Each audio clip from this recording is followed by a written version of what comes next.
Welcome to the Customer Wins podcast, where business leaders discuss their secrets and techniques for helping their customers succeed and in turn grow their business. Hi, I'm Rich Walker, the host of the Customer Wins, where I talk to business leaders about how they help their customers win and how their focus on customer experience leads to growth. Some of our past guests have included Adam Isro, the president of Wolf Urban Management in Los Angeles, and Mike Rao, CRO of Future Capital. Today, I'm speaking with Rocky Chugani, the founder and head designer of Rocky's Custom Clothes. And today's episode is brought to you by Quick, the leader in enterprise forms processing. When your business relies upon processing forms, don't waste your team's valuable time reviewing the forms. Instead, get Quick. Using our Form Extract API, simply submit your completed forms and get back clean, context-rich data that's 99.9% accurate. Visit quickforms.com to get started. Now, before I introduce today's guest, I have to give a really big thank you to Jonathan Miller, CEO of Parsonix, for introducing me to Rocky. Go check out Parsonix's website at parsonix.com. Okay, I'm really excited to talk to Rocky. Rocky Chugani is the founder and head designer of Rocky's Custom Clothes, based out of Los Angeles, California since 1997. Rocky specializes in creating custom-made, bespoke garments for the individual. His clients include some really well-known Hollywood celebrities like Steve Harvey, Jay Leno, Jeff Probst, Maurice Chestnut, and so many more. He started in the custom clothing industry in Hong Kong in 1989 as an 18-year-old apprentice and has traveled extensively in Africa, Asia, Europe, and Americas, perfecting his craft while gaining clients worldwide in his custom clothing career for the past 35 years. Rocky has strived to maintain the highest standards in custom clothing for men and women, and the garments can be compared to the highest in designers in the likeness of Zegna. I'm not sure I'm saying that right. Armani, is it Kaiton or Kit? I'm not a fashion guy. Kaiton, and even more for a fraction of the price. His mission is to provide the absolute highest quality custom clothing at less than ready-made prices. Rocky, welcome to the Customer Wins. Thank you, Mr. Walker. It's a privilege and an honor to be on your podcast. Well, I'm so excited to talk to you. And if you haven't heard our podcast before, I talk with leaders about what they're doing to help their customers win, how they built and deliver a great customer experience, and the challenges to growing their own company. Rocky, I want to understand your business a little bit better. How does your company help people? I mean, going with the philosophy of the podcast, right? The customer has to win when he gets value. So that's our idea, that when we started our business, when we have been proceeding with our details, is to make sure that whether it's the pricing, quality, that we provide a value to the client which they cannot get at other places. So the idea is to get a custom-made suit for less than what or close to what they pay in a ready-made market, but it's fitted to them, it's made for them, it's right for them. Mm-hmm. All right, so look, I will come clean. I'm not a fashion guy, and I like looking good when somebody shows me how to look good. And I've worn suits. I mean, I worked at Arthur Andersen and I wore Brooks Brothers, et cetera. But when you talk about value, is it somebody else's perception of me wearing a suit? Is it how I feel in the suit? What do you think the value translates to with the suit? I mean, it's definitely a combination, right? I mean, if you think about it, that a person is confident on its own, right? A confidence comes from a person's inside, but the outside helps. Like, say, if you are dressed up for the occasion, the confidence pops up more from the inside. That's my opinion to it. So if I'm wearing a well-fitted suit and I'm walking into a meeting, I walk differently, I feel, than say, if suppose I'm wearing a pair of jeans. Nothing wrong in the jeans, but it's just the way a person feels and walks when the clothes are fitting right, looking right on them. It just gives that whole inside aura coming out of you. Yeah, no, you're so right about that because, I mean, look, here's an extreme example. On your wedding day, you always get dressed up super nice, right? And you feel so much better. You feel like you're on top of the world. And on top of that, I mean, of course, you're seeing your bride or your spouse, but so that makes total sense to me. When you sell more than suits, though, right? Yeah, we do, a full array. We do anything custom, basically related to casual to semi-casual in a sense. So we do custom suits, we do beautiful sport jackets, custom shirts, we do, of course, the accessories going along with it, and then the wedding outfits to tuxedos to dinner jackets and all the other fun stuff. Okay. So give me your opinion on this. My mentor said to me, if you buy a suit that's trendy, people might comment on it and it looks good for the year or so that it's in fashion. But if you buy a suit that's conservative, people won't comment on it and it'll last a long time. What do you think people should be looking for? The comments or not the comments? I mean, see, again, it depends on the person. The whole idea of a custom made clothing or a designer, if you go to a person who is helping you design your wardrobe, is to understand what you want to accomplish with your wardrobe. So I have clients who want to be flashy. I have ministers of churches who will, whose suits need to make a statement. And on the other hand, I have customers who want to be in the background, but the suit should show that it's a quality suit without even a person coming close to them. So a beautiful fabric, a fabric which has a sheen, not a shine, but a sheen, will make that happen. A buttonhole color difference on a lapel will make that suit look more custom as opposed to a suit picked up from Macy's. Right, right. Okay. So really it is about the person's personality then. Oh, definitely. It's a fully bespoke. Bespoke, in our word, is made for a person by a person. That's the definition, right? So the idea is that what does the person want to portray with their wardrobe, with how they dress up or the event they are going to? Okay. So explain to me then, is it the same amount of effort to build a bespoke clothing item, a suit or something, whether somebody wants to be flashy or not flashy? I mean, how much effort do you have to put into this to make it happen for them? See, it depends. Of course, there is typically, if suppose a person has a much flashier nature, like, they have some Hollywood stars who will want their suits to be completely different, or as I mentioned, ministers in some churches.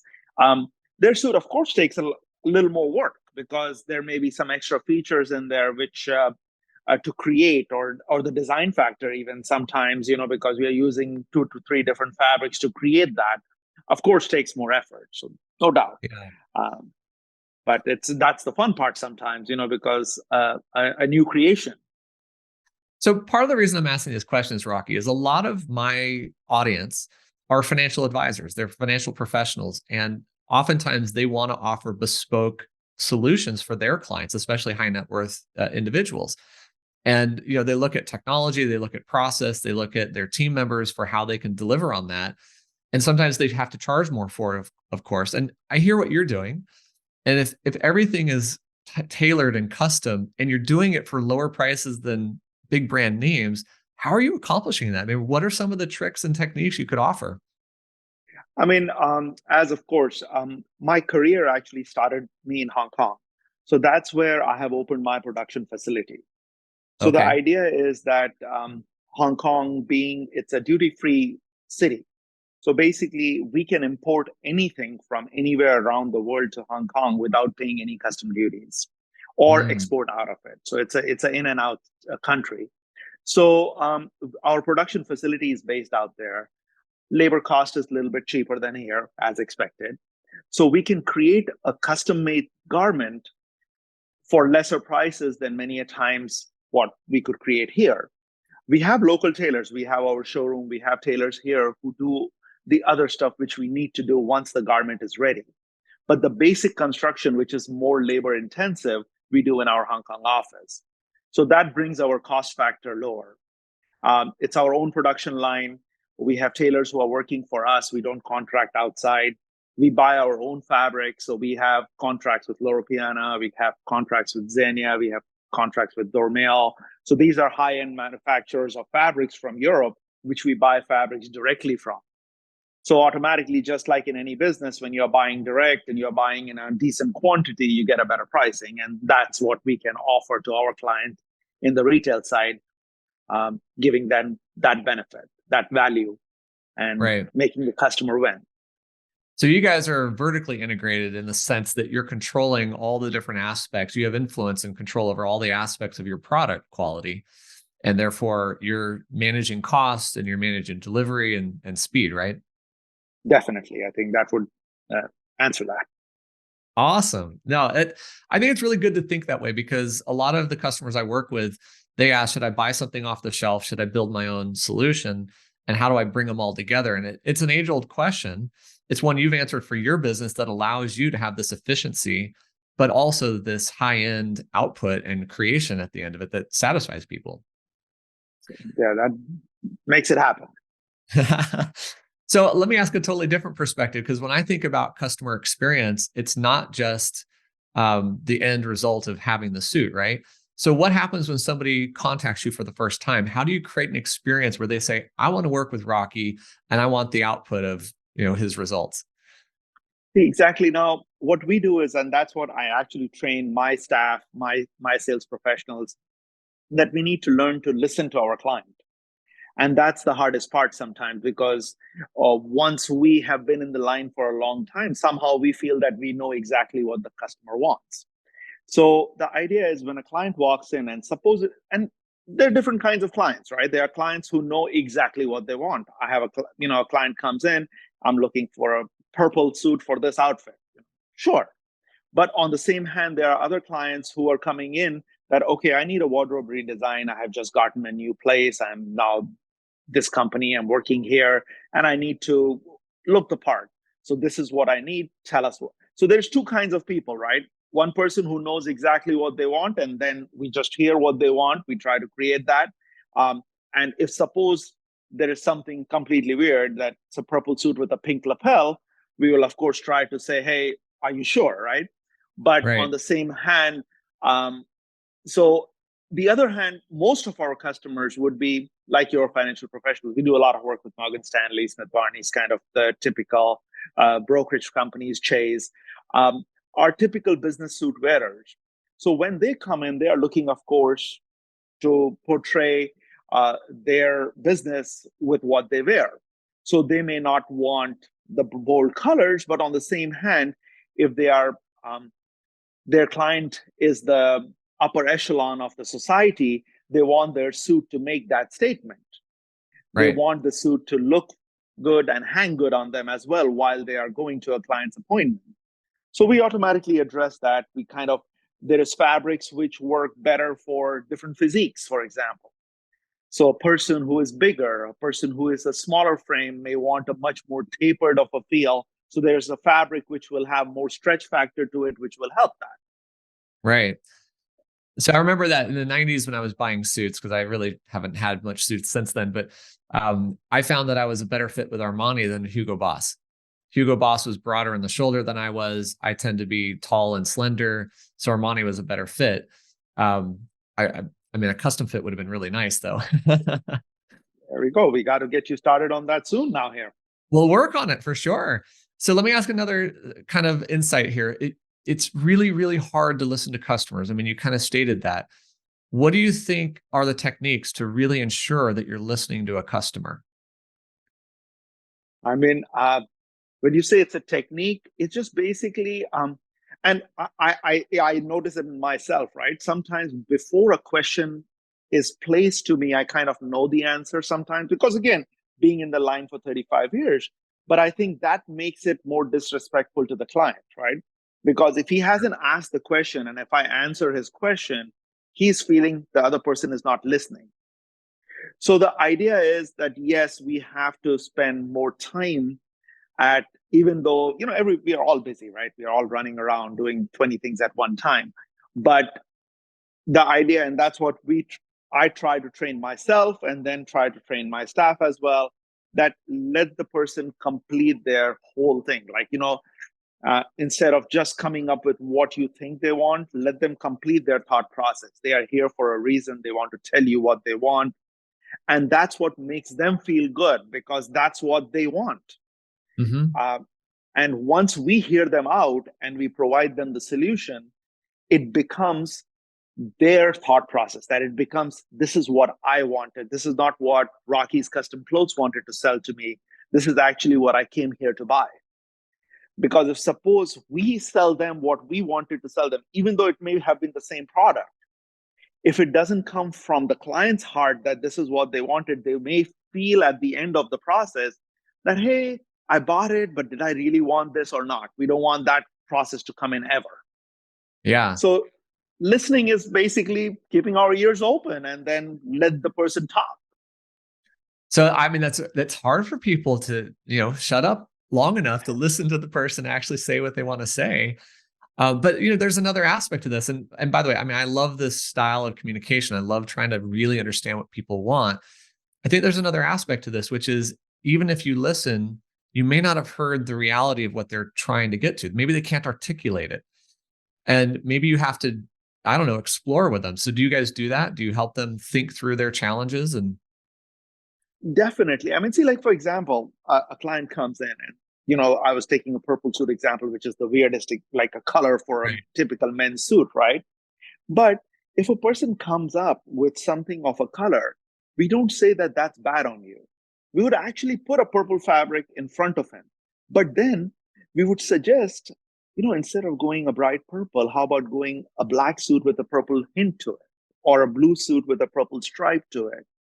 So basically, we still want to honor his request, but also try to take him towards a way where we feel that he may get more use out of the same outfit and still get the purple in it, for example.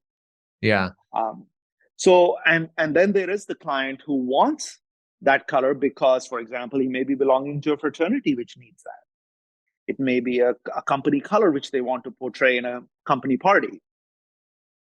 So we have to understand that and we have to listen to that. And then I may have lost the question or answer, but that's how we No, kind of no, frame it. no, this is really, really good because you are the expert, right? And people should be coming to you because you're the expert and they should seek out your guidance and advice. So when you have a new salesperson or a new person in your floor working, how do you help them, I don't know, build the confidence to be the expert and then be the guide for that customer who's coming in? I mean, anybody whom we hire to perhaps get in this line of work, pretty much it's about a year to 2 years of pretty much as an apprentice. So Mm, basically, the person kind of shadows me. Um, so we kind of like whenever I'm dealing with a client, he's there or she's there to help with the process, pull up the fabrics and do that. But hearing what words we are using, what um, the terminology, the fabric qualities, what to recommend to who. So it's basically to learn on the job, right?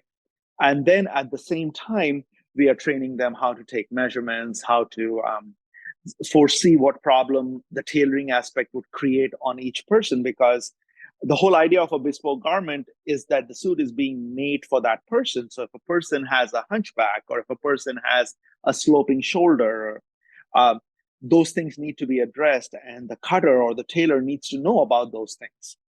So the right. training is very it's actually sometimes I feel harder than going to school, because this is a person has to be intuitive to learn all this, Yeah.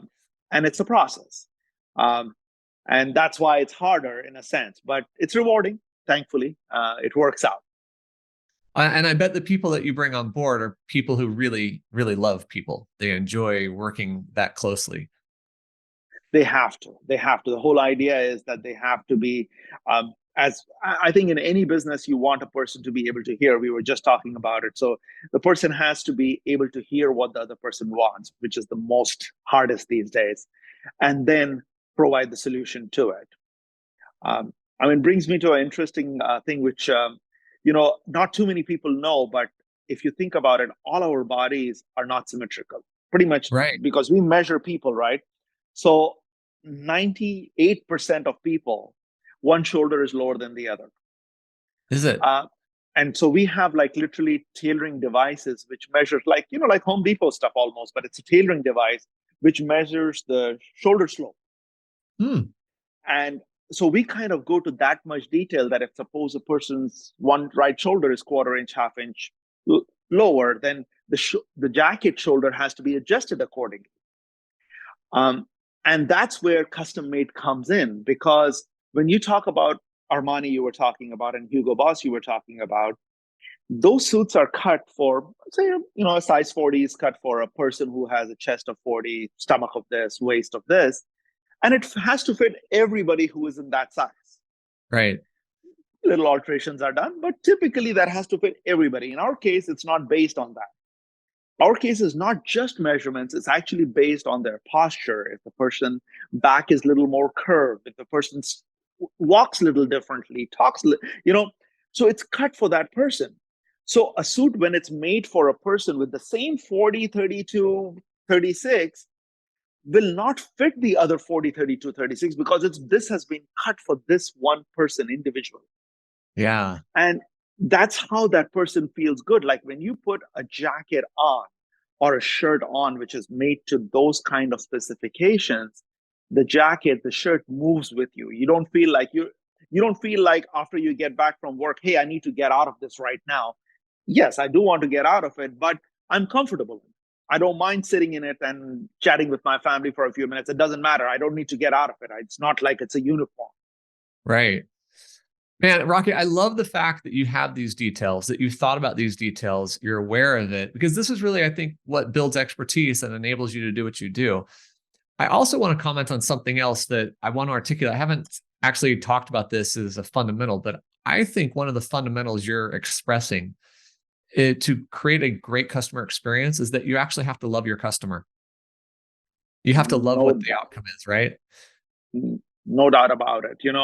Our mission statement actually is literally that a client step of ultimate confidence in a Rockies outfit is the true expression of joy. Nice. Literally, I kind of live by that. I even say that, like when I started in the beginning of this line of work, I used to always tell my clients, if you're not happy with the final outcome, if you said, hey, this suit is exactly not what you wanted, okay, don't pay me for it. It's okay.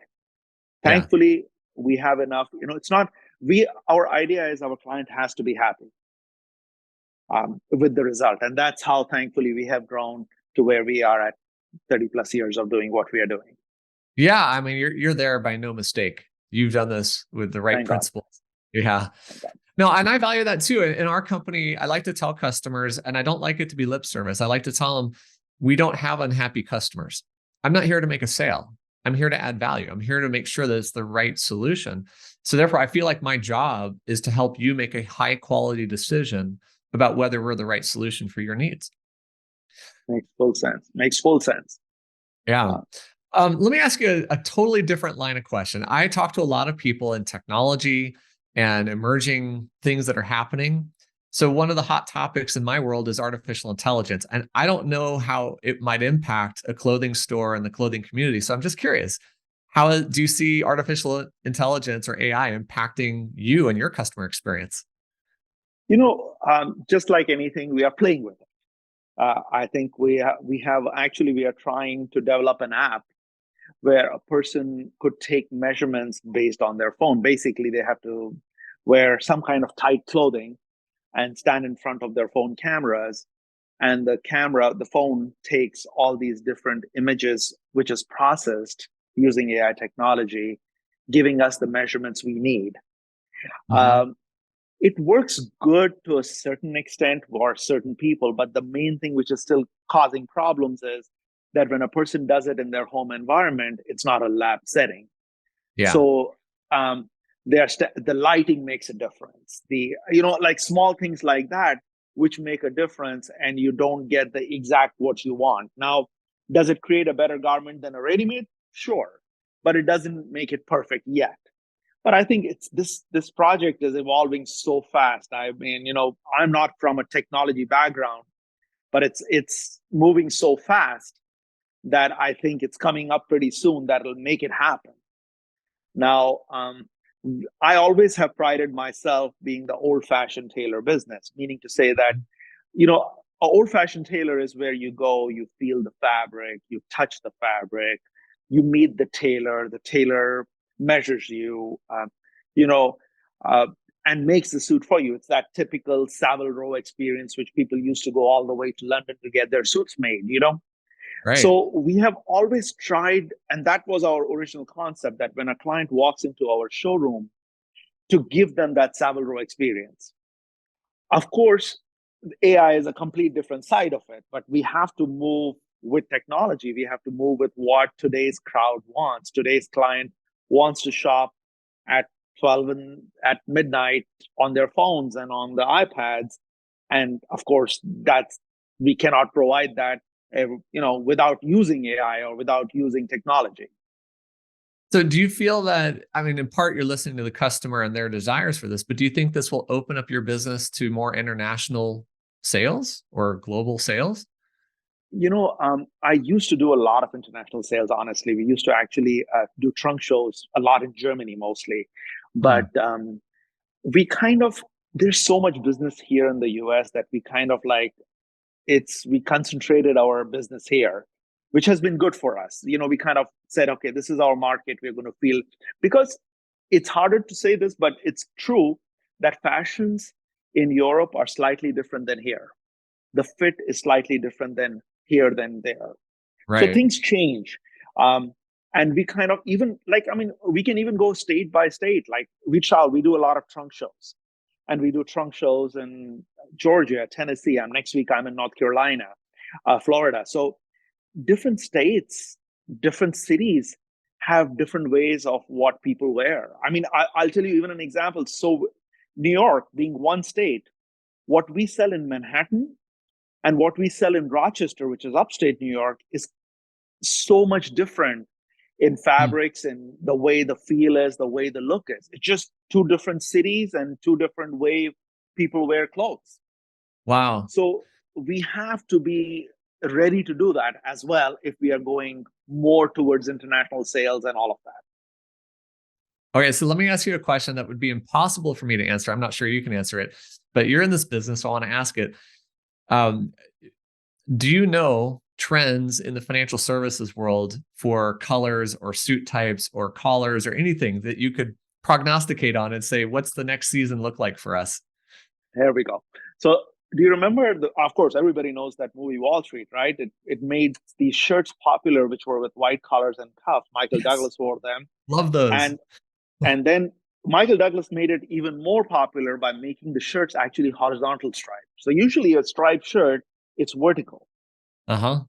In that movie, he brought these shirts out where the shirts were actually horizontal striped, and he was wearing a white collar and cuff, and it became known as the Wall Street shirt. So yes, as far as trends for Wall Street or for brokerage companies, they do change. But the one thing which always remains there is dark colors. We kind of know that, right? Blues, grays, blacks are always the go-to colors for the financial world because it brings confidence in the person. During COVID, a lot of things changed for all of us, whether it's financial world or something. And everybody kind of, especially the financial world, I felt moved to more bolder shirts and a sport jacket. Because originally you go to a brokerage company, everybody was in a suit. Yeah. Except on a Friday. But usually everybody was in a suit. With COVID, everything changed because all the meetings were Zoom calls and all. They still wanted to be dressed up. They were not as much in t-shirts, still you knew a client, but a nice dress shirt with some pop to it. A nice sport jacket on top with a little plaid to it. No ties have become kind of everyday thing right now. Ties are not as needed. So the trend has changed already towards people are very well accepting a sport jacket and a shirt for a business meeting. Even casual pants like Lululemon pants kind of things have become the thing right now with a nice sport jacket. Yeah. So that's where the trends have gone to. And I mean, you are the financial people, and one thing which we have realized, when, God forbid, a recession happens, financial people start wearing suits more. Is that true? It's the reverse, because what happens is when everything is going wow, the proof is in the pudding, right? The market is going up. Yeah. I don't need to be in a suit. I'm doing what I'm doing and things are going well. Less need to impress. Exactly. once things go a little bit south, and we have seen this throughout our 30 years of career, when things go south, people start wearing more suits because now they have to actually dress for the occasion, dress for the meeting, and say, okay, I need to be ready for what I'm going to show up as and what I have to show to this client of mine. Ah, So, um, so based on that, and now you guys know better when that's going to happen, but that's the projection which we all know will happen at a certain point. so go to Rockies now, invest in your suits now because the recession may be coming. I don't know, but we don't need to promote that way, I guess, right? Yeah. No, that's really fascinating. Oh man. It's interesting. I mean, I come from financial services. I worked at Arthur Andersen. We wore suits all the time. So I was always into dark colors. And pardon me, over the last couple of years, I've worn my sport jacket, my blazer with light colors. I have a baby blue one. I get so many compliments from doing that because I'm standing out away from everybody else, I guess. And it's just a rare color that you see. So yeah, it's really Yeah, fascinating to hear. exactly. I mean, the idea exactly, and especially also the states you are living in. You're in Texas, you're in California. Um, the weather promotes it to where you can wear a nice light jacket, Yeah. especially almost all year round in cities like that. And it does make a statement. The idea is, and since things have become a little more casual, no ties, so it's much more accepted now. I mean, you remember the IBM days, if you think about it, IBM used to be white shirt. Like they Big wouldn't blue. allow any other shirt of any employee wearing any other shirt than a white shirt. Everything changed, when Mr. Bill Gates showed up for meetings with a khaki pair of pants and denim shirt, you know? Yeah. Yeah. So, My mentor was an IBM guy in the 60s, 70s, 80s. And one time he went out and bought a beautiful brown suit, wore it once, and was told never to wear it again. there we go. Exactly. Exactly. Yeah. Rocky, this has been so fascinating to talk to you about clothing and fashion and really the customer experience that you're learning from and growing with. And so I'm going to have to wrap this up. But before I ask my last question, what's the best way for people to find you and connect with you? I mean, of course, our website is always there. It's Rocky's, ROCKYS, customclothes.com, which will give us the insight of where we are and where we go. They can fill out our information form there. They can call our office always. Our telephone number is 1-866 suit guy, which is SUITGUI. And we can take their information down. We do travel a lot, so it's not like we are US wide. So if a person is in Texas, Louisiana, New York, doesn't matter. As soon as they give us their information, we'll keep them posted of our next trunk show in their area. And then, of course, we have our showroom, which is open Monday through Saturday here in Southern California and Los Angeles. So they are Nice. most welcome to visit us here as well. Describe to me a trunk show. Is it part of an exposition? Are you going to some kind of fair? What we do is basically we would take a nice meeting room in a Marriott or a hotel in the main cities, and we set it up just like our showroom. So we will Oh, have our samples there. We would have us there to guide our clients to pull out what they want. So basically, we are there. It's a sales trunk show. So they will come in, we take appointments, and they would come in and automatically, do the same process just in their city. Uh, and then we ship their suits out to you. We FedEx them to them.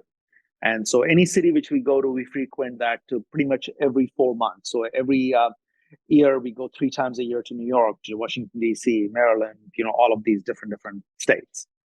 all right. I got to figure out how to get you into Austin, Texas. Silicon Valley is moving here. There's a lot of people who need suits. I agree to And that. custom We are in clothes. Dallas and Houston often. We do a lot Nice. of work. Actually, I'm in Austin once a year. Do a little work with a couple of the car dealerships there. So yes, we would love that. Nice. Nice. All right. Here comes my last question. Who has had the biggest impact on the growth of your business? I mean, it's been a lot of people, right? Over time, over 30 years or something like that.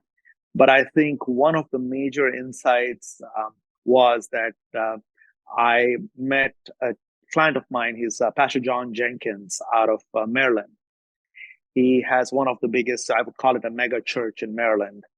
And once I was introduced to him by another client of mine, of course, Pastor Ash, and he has opened me to that side of the world, basically, where I was able to meet not only his friends and his followers, but he was able to guide me, to take me to places where I was able to meet a lot more clients through him and get to where we need to. Oh, that is awesome. That is awesome. There's nothing better than the network, but more importantly, you're delivering value. That's what made people want to keep talking to you and refer you out, right? Thank you. Thank you, Mr. Walker. That's definitely, I agree to that. All right. I want to give a big thank you to Rocky Chugani of Rocky's Custom Clothes for being on this episode of The Customer Wins. Go check out Rocky's website. It's rockyscustomclothes.com. It's really not hard to find. And don't forget to check out Quick at quickforms.com, where we make processing forms easy. I hope you've enjoyed this discussion. We'll click the like button, share this with someone, and subscribe to our channels for future episodes of The Customer Wins. Thank you for joining me today, Rocky. Thank you again. Thank you for having me. It's been an honor. Thanks for listening to the Customer Wins podcast. We'll see you again next time, and be sure to click subscribe to get future episodes.